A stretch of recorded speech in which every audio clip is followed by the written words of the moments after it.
Le Lévitique, chapitre 17.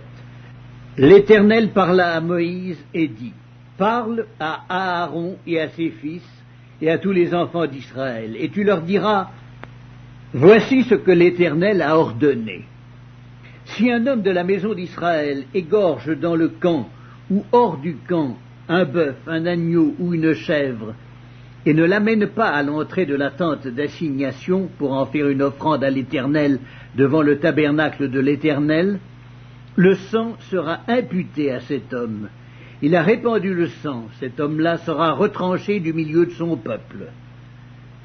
C'est afin que les enfants d'Israël, au lieu de sacrifier leurs victimes dans les champs, les amènent au sacrificateur devant l'Éternel à l'entrée de la tente d'assignation, et qu'il les offre à l'Éternel en sacrifice d'action de grâce.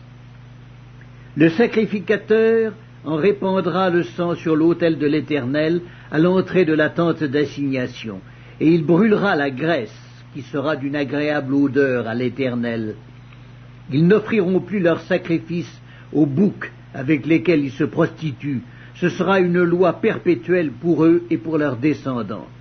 Tu leur diras donc, si un homme de la maison d'Israël ou des étrangers qui séjournent au milieu d'eux offrent un holocauste ou une victime et ne l'amène pas à l'entrée de la tente d'assignation pour l'offrir en sacrifice à l'Éternel, cet homme-là sera retranché de son peuple.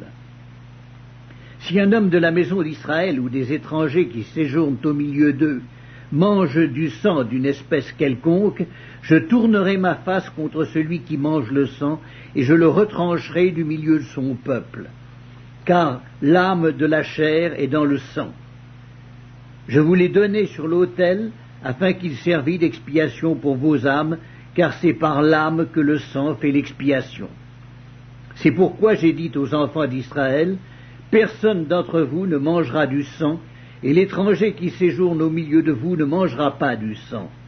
Si quelqu'un des enfants d'Israël ou des étrangers qui séjournent au milieu d'eux prend à la chasse un animal ou un oiseau qui se mange, il en versera le sang et le couvrira de poussière, car l'âme de toute chair, c'est son sang qui est en elle.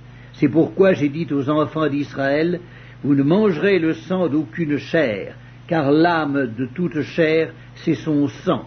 Quiconque en mangera sera retranché. Toute personne, indigène ou étrangère, qui mangera d'une bête morte ou déchirée, lavera ses vêtements, se lavera dans l'eau et sera impure jusqu'au soir, puis elle sera pure. Si elle ne lave pas ses vêtements et ne lave pas son corps, elle portera la peine de sa faute.